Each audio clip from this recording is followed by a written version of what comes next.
ये है कंचन, जिसके जीवन का बस एक ही मकसद है कि उसके बेटे विशाल की शादी हो जाए, जिसके लिए न जाने वो रोज कितनी ही लोगों को फोन करती है और रोज कितनी ही लड़कियों के फोटोज देखती है। अरे क्या हुआ कंचन, कितनी बार फ़ोन किया है मुझे आज तूने। तेरी पड़ोसन हूँ, पास में ही रहती हूँ, फिर भी इतनी बार फ़ोन किए जा रही है।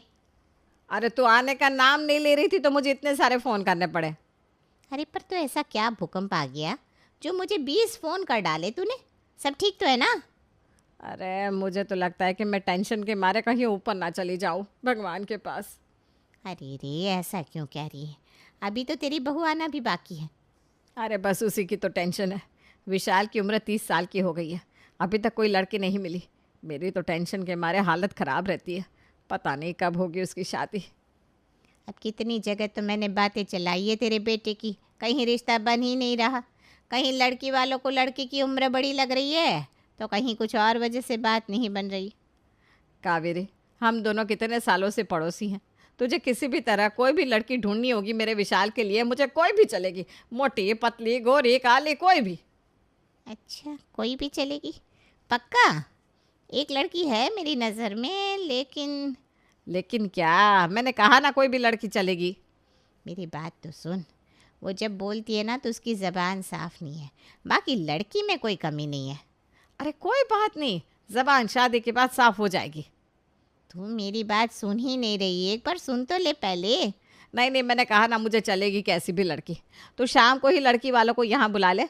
अगर सब कुछ ठीक रहा तो हम आज ही विशाल का रिश्ता पक्का कर देंगे।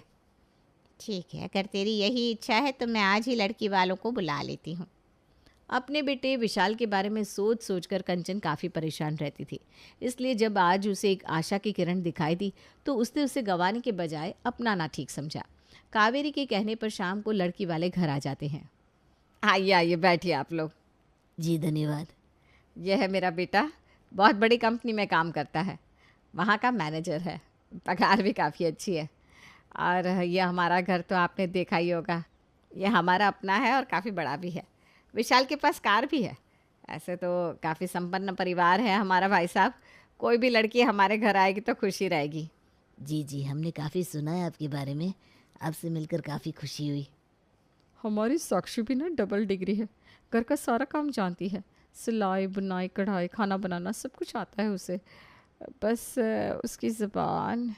अरे कोई बात नहीं बहन जी, आपकी बेटी दिखने में इतनी सुंदर है, गुणी है, ज़बान में क्या रखा है जी। वो तो शादी के बाद अपने आप साफ़ हो जाएगी। मेरी भतीजी भी ना शादी के पहले कुछ शब्द नहीं बोल पाती थी, लेकिन शादी के बाद अब तो उसकी ज़बान बिल्कुल साफ़ हो गई है। तो अब तो वो सारे लफ्ज़ बोल पाती है। लेकिन साक्षी तो बोलने के वक्त।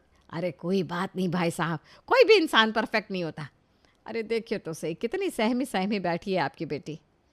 आजकल आप जैसे अच्छी लोग कहाँ मिलते हैं। हमें तो रिश्ता मंजूर है जी। सच? फिर तो हमें भी ये रिश्ता मंजूर है भाई साहब। मैंने तो आज से ही साक्षी को अपने घर की बहू मान लिया है। ए निहारिका, जा ज़रा मिठाई तो लेकर आ, आज तेरी भाभी मिल गई है। जी माँ, मैं अभी मिठाई लेकर आती हूँ। भाई साहब मैं तो कहती हूँ हमें ना ज़्यादा इंतज़ार नहीं करना चाहिए। इसी महीने दोनों की शादी कर देते हैं। क्या विचार है इस बारे में आपका? अरे इससे ज़्यादा खुशी की बात और क्या होगी। हम तैयार हैं, इसी महीने दोनों की शादी कर देते हैं। अब तो सीधा हम बारात लेकर ही आपके घर आएंगी भाभी। हाय कितनी शर्मिली है, कितना शर्मा रही है मेरी होने वाली बहू, देखो तो। भैया देखो कैसे ब्लश कर रहे हैं मम्मा। आज तो मैं बहुत ज़्यादा खुश हूँ, मेरी बरसों की तमन्ना जो पूरी हो गई। कंचन की ख्वाहिश आखिर पूरी हो ही गई। उसने विशाल की शादी के लिए बड़े धूमधाम से तैयारी की, और करती भी क्यों ना, उसके घर बहू जो आने वाली थी। ए निहारिका, सारी तैयारी हो गई है ना स्वागत की? हाँ माँ, 3 बार पूछ चुकी हो, सारी तैयारियाँ हो चुकी है। अरे इतनी मन्नतों के बाद तो घर में बहू आ रही है, खुशी तो होगी ना। ये लो, भैया भाभी भी आ गए। अरे ला ला, आरती की थाली ला, और चावल का कलश भी ला जल्दी से। हाँ हाँ, सब तैयार है, ये लो। कंचन आरती की थाली लाती है और विशाल और साक्षी की आरती उतारने लगती है। तभी खुशी के मारे साक्षी हंसने लगती है और उसके मुंह से जोर से धूप निकलती है, जिससे आरती का दिया बुझ जाता है। अरे ये पानी कहाँ से आ गया? ए निहारिका, तूने छिड़का क्या पानी? नहीं माँ, मैंने नहीं छिड़का। चलो कोई बात नहीं, आ जाओ तुम दोनों, अंदर आ जाओ साक्षी बहू, नए चावल का कलश अंदर की तरफ फेंको और आ जाओ। जी माँ जी। साक्षी जैसे ही जी माँ जी बोलती है, एक और थूक की फुहार उसके मुंह से निकलती है और सारे चावल भी भीग जाते हैं। और ये पानी कहाँ से आ रहा है? सारे चावल भीग गए, देखो तो। अरे माँ, कहीं छत तो लीक नहीं कर रही है? नहीं नहीं, छत में तो पानी टपकता नहीं दिख रहा है मुझे। अरे ठीक है ना माँ, ये सब बाद में देख लेते हैं। अभी भैया और भाभी दोनों थक गए होंगे, उनको जाकर आराम करने दो। हाँ, ये सही कहा। तुम दोनों जाओ अपने कमरे में, जाकर आराम कर लो। हाँ। विशाल और साक्षी अपने कमरे में आते हैं। विशाल अपनी पहली रात के लिए काफ़ी उत्साहित था। उसने धीरे से जाकर साक्षी का घूंघट उठाया और प्यार से कहा, तुम बहुत प्यारी लग रही हो। आज हमारी पहली रात है, मेरा बड़ा ही मन है कि तुम मेरे लिए एक गाना गाओ। साक्षी ये सुनकर शर्मा रही थी। उसने कुछ देर तो कुछ भी नहीं कहा। अरे इसमें शर्माने की क्या बात है, अब मैं तुम्हारा पति हूँ, प्लीज़ एक गाना गा दो ना मेरे लिए, कोई प्यारा सा रोमांटिक सा। हम तुम्हारी सजनी, सजन तो मेरा। साक्षी ने जैसे ही गाना गाया, उसके मुंह से थूक की बौछार सी होने लगी, जिससे विशाल का सारा चेहरा पानी पानी हो गया। ये देखकर विशाल के मुख से चीख निकल गई। अपने कमरे में सो रही निहारिका और कंचन को भी आवाज़ सुनाई देती है। अरे ये भैया इतने चीखे क्यों? अरे तू नहीं समझेगी, आज उनकी सुहाग रात है ना, ऐसी चीखें आती रहेंगी। कंचन और निहारिका फिर से आराम से सो गई, लेकिन विशाल पूरी रात नहीं सो पाया, क्योंकि जैसे ही साक्षी कुछ बोलने जाती, वैसे ही उसके मुंह से इतनी तेज थूक निकलती थी कि सामने वाला खड़े खड़े ही नहा लेता था। विशाल ने जैसे तैसे कर रात निकाल ली और सुबह वो अपनी माँ को सब कुछ बताने चला गया। माँ ये साक्षी की ज़बान। अरे विशाल, तू इतना पढ़ा लिखा है फिर भी ऐसी बातें कर रहा है। क्या हुआ जो उसकी ज़बान साफ नहीं है? तो कुछ लफ्ज़ अगर साफ नहीं बोल पाती तो हम सिखा देंगे। अरे माँ, तुम समझ नहीं रही हो, वो उसके मुंह से। बस विशाल, अब साक्षी हमारे घर की लक्ष्मी है, थोड़ा बहुत तो एडजस्ट सबको करना पड़ता है ना बेटा। अरे माँ, वो लक्ष्मी नहीं, स्वयं गंगा है, जो मुख से बौछार करती रहती है। क्या कह रहे हैं भैया आप? लक्ष्मी नहीं गंगा है, बौछार क्या मतलब? अरे वो लो, बहू भी आ गई, देखो तो कितनी सुंदर लग रही है। एक मिनट में आपके पीछे छुप जाता हूँ। प्रणाम पाजी। साक्षी ने जैसे ही प्रणाम माँ जी कहा, वैसे ही थूक की फुहार कंचन के चेहरे पर आ गई और उसका चेहरा पूरी तरह से पानी पानी हो गया। ये क्या था? आपकी लक्ष्मी बहू का आशीर्वाद। कैसा लगा माँ आपको? इसका मतलब कल वो पानी से दिए का बुझना, चावल का गीला होना, इनकी वजह से हो रहा था। भाजी, वो मेरे पापा ने कहा था, अब से मेरी ज़बान साफ नहीं है। सब लोग अपना अपना मुंह छुपाने लगे जब वो बात कर रही थी। अरे जबान साफ ना होने का मतलब ये होगा कि तुम बारिश करती रहोगी मुंह से? ये नहीं पता था मुझे। अब बताओ कैसे करेंगी आप इसकी ज़बान साफ माँ? साक्षी की आदत थी, जब भी वो बात करती और कुछ कहती तो उसके मुंह से एक ज़ोरदार थूक की बारिश होती थी, जो सामने वाले को भिगा देती थी। लेकिन अब इस समस्या से बचने का रास्ता ढूंढना बड़ा ही मुश्किल हो रहा था। देख विशाल, ये मास्क चलेगा क्या? अरे माँ, अब क्या घर में भी मास्क पहनकर चलना पड़ेगा? अरे अगर अनचाही बारिश से बचना है तो ये तो करना ही पड़ेगा ना बेटा। मैं तो सोच रही हूँ घर में भी दुपट्टा ही पहने रहती हूँ, वो ज़्यादा सेफ होगा मेरे लिए। जिस तरह से भाभी थूक मारती है ना, वैसे तो मैं फेस वॉश करती हूँ। मास्क तो पहनना ही पड़ेगा, अब इसके बिना बाहर जाना खतरे से खाली नहीं होगा हमारे लिए। माँ, भाभी आ रही है। अरे जल्दी से मास्क पहन लो सब, और होशियार, दुश्मन आ रहा है हथियार लेकर। क्या? अरे मेरा मतलब बहू आ रही है। भाजी, मैं ये कह रही थी कि सारे घर की सफाई कर लेती हूँ, उसके बाद खाना बना दूंगी। साक्षी ने अभी एक ही लाइन बोली थी, जिससे उसकी थूके निहारिका, कंचन और विशाल पर जाकर गिरी और उनका मास्क भी गीला गीला हो गया। हाँ बहू जा, लेकिन खाना मुंह बंद करके बनाना, ठीक है? जी माँ जी। अरे जाना। अरे माँ, ये मास्क तो पूरा गीला हो गया। भाभी की थूक पर तो इस मास्क ने भी अपना दम तोड़ दिया। अरे माँ, अब क्या करेंगे? पता नहीं, लगता है अब कोई और रास्ता ढूंढना पड़ेगा। साक्षी के ससुराल वालों का मास्क पहनना तो फेल हो गया था, लेकिन अब साक्षी की धूप से बचना भी तो था। उसके लिए उन्होंने एक और तरकीब निकाल ली।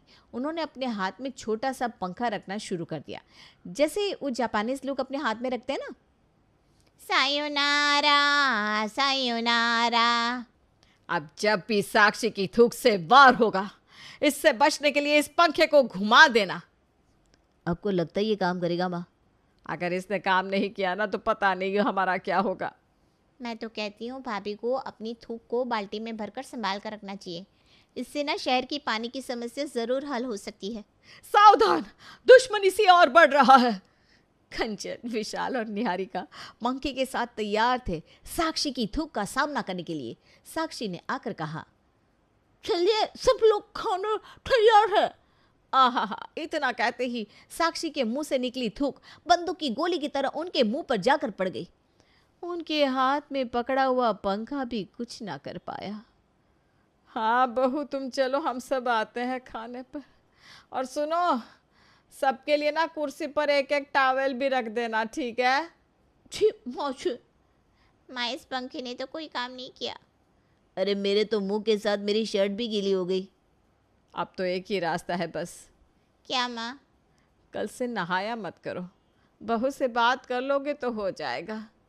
माँ, ऐसे तो आपका पोते पोती को खिलाने का सपना भी सपना रह जाएगा। क्यों? क्योंकि मैं जब भी साक्षी के पास जाता हूँ तो उसकी बौछार से बचने के लिए मैं बिस्तर के नीचे सो जाता हूँ। अब आप ही सोचिए कैसे होंगे आपके पोता या पोती। हे भगवान, अब इस समस्या से तो स्वयं गंगा माँ ही हमें बचा सकती हैं। साक्षी की थूक का इलाज ढूंढने के लिए उसके ससुराल वाले उसे डॉक्टर के पास ले जाते हैं, लेकिन डॉक्टर का कहना था कि साक्षी को कोई बीमारी नहीं है, बल्कि आदत है जो वो खुद ही रोक सकती है। देखिए, मैंने इनकी पूरी जांच की है, इन्हें कोई बीमारी नहीं है थूक निकालने की, बल्कि इन्हें आदत पड़ गई है ऐसे बात करने की। अगर बचपन में किसी ने इन्हें रोका होता तो इन्हें ये आदत नहीं होती, लेकिन अगर अभी ये कोशिश करें ना तो इस आदत को रोका जा सकता है। जी डॉक्टर साहब, हम सब पूरी कोशिश करेंगे कि इसकी आदत छूट जाए। जब सबको ये पता चलता है कि साक्षी को बीमारी नहीं बल्कि आदत है तो सब उसे बहुत समझाते हैं। बहू, डॉक्टर का कहना है कि तुम इस बुरी आदत को छोड़ सकती हो, बस तुम्हें थोड़ी कोशिश करनी होगी। अरे भाजी, मैं 28 साल की हूँ, अभी तक ये आदत ठीक नहीं हुई तो अभी कैसे जाएगी? देखो साक्षी, अब बात तुम्हारी नहीं है, हम सब की भी है, तुम कोशिश तो करो। ठीक हो? साक्षी ने ठीक है तो कह दिया, लेकिन वो कोशिश बिल्कुल नहीं कर रही थी और ये घर में सबको दिख रहा था। और अब उसकी सास कंचन का पारा भी ऊपर चढ़ रहा था। कितना अच्छा चौक मारा। इतना जोर से हंस रही है, देखो तो पूरा फर्श ही गीला हो गया। अरे जाओ जाओ, पोछा लाओ और साफ कर दो, जाओ, नहीं तो कोई तुम्हारी थूक पर गिरकर अपनी हड्डी पसली तोड़ लेगा। कंचन अब साक्षी के हर बात कहने पर उससे पोछा लगवाती और साक्षी पोछा लगाते लगाते अब थक सी गई थी। अरे फिर से तुमने बात की है ना और थूक निकाली है, जाओ पोछा ले आओ, चलो जाओ।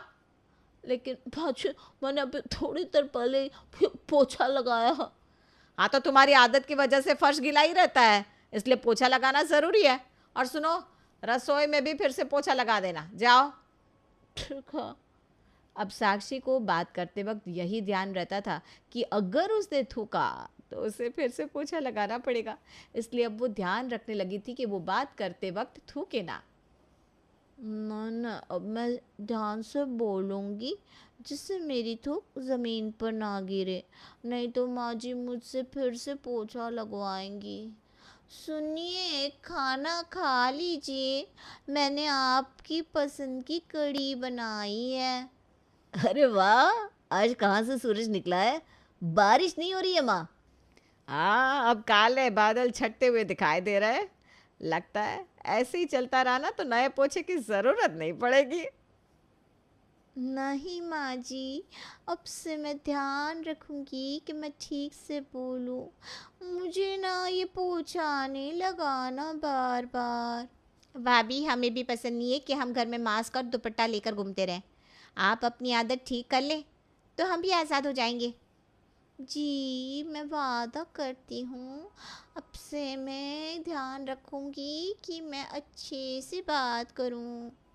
और इसी बहाने मेरे पोता पोती को अपनी गोद में खिलाने का सपना भी शायद पूरा हो जाएगा। देखो तो कैसे शर्मा रही है भाभी। क्यों माँ जी आप भी? अरे माँ फिर से धूप। अरे निहारिका पोछा लाना। नहीं नहीं। वो कहते हैं ना, बुरी आदतों को वक्त रहते ही ठीक कर लेना चाहिए, नहीं तो कभी कभी बुरी आदतें आपके लिए ही नहीं, आपके आसपास वालों के लिए भी सर दर्द बन जाती है।